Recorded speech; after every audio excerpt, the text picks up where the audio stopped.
मैं कल भी देखिए, मैं नीम का थाना विधानसभा क्षेत्र से चुनाव लड़ रहा हूँ और मेरा मुद्दा भी पत्रकारों को न्याय दिलाना है। लेकिन जिस तरीके से ये अन्याय हो रहा है वो थोड़ा-सा बर्दाश्त नहीं होगा। मैं एसपी साहब और कलेक्टर साहिबा से निवेदन करूँगा कि जिस तरीके से पत्रकारों के साथ ये दुर्व्यवहार हो रहा है, कभी मारपीट होती है, कभी छीना-झपटी होती है, कभी पुलिस वाले या आमजन उन लोगों को परेशान करते हैं। चौथा स्तंभ है और चौथे स्तंभ को सभी को सहयोग करना चाहिए। जब ये पब्लिक का सहयोग करते हैं तो पब्लिक को और पुलिस को भी इनका सहयोग करना चाहिए। ये हमारे बर्दाश्त से बाहर होगी। अतः आप एसपी साहब और कलेक्टर साहिबा से निवेदन है कि आप हमारी जो न्यायोचित मांगे हैं उनको आप पूरा करें और दोबारा ऐसी हरकतें ना हो।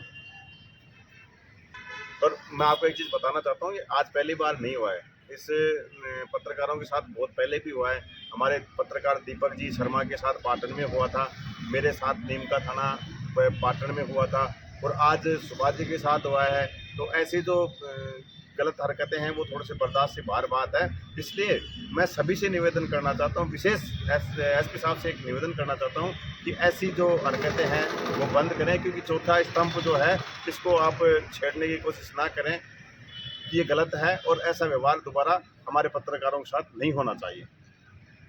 आदरणीय नीम का थाना विधानसभा क्षेत्रवासियों, मैं अश्विनी भारद्वाज आप सभी से एक निवेदन करना चाहता हूं कि जिस तरीके से पत्रकारों के साथ दुर्व्यवहार हो रहे हैं, जिस तरीके से आमजन के साथ दुर्व्यवहार हो रहे हैं, जिस तरीके से एक आमजन सही ज़िंदगी जी नहीं पाता है, तो मैं आप सभी से निवेदन करना चाहता हूं कि ऐसे जो नेता हैं जो इस समाज के नहीं हो सकते, इस जनता के नहीं हो सकते, तो आगे आप लोगों का क्या सहयोग करेंगे।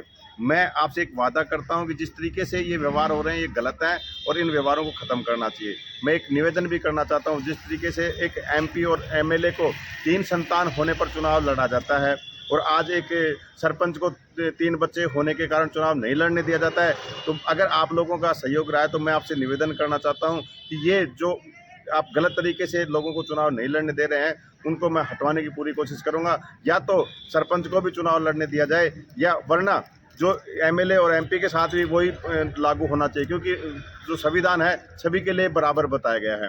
इस संविधान में छोटा या बड़ा नहीं होता। जब एक पत्रकार के साथ ऐसा दुर्व्यवहार होता है ये सब नहीं होना चाहिए। मैं चाहता हूँ कि जब 3 संतान होने पर भी एमएलए और एमपी चुनाव लड़ सकते हैं तो एक पंचायत का सरपंच क्यों नहीं लड़ सकता।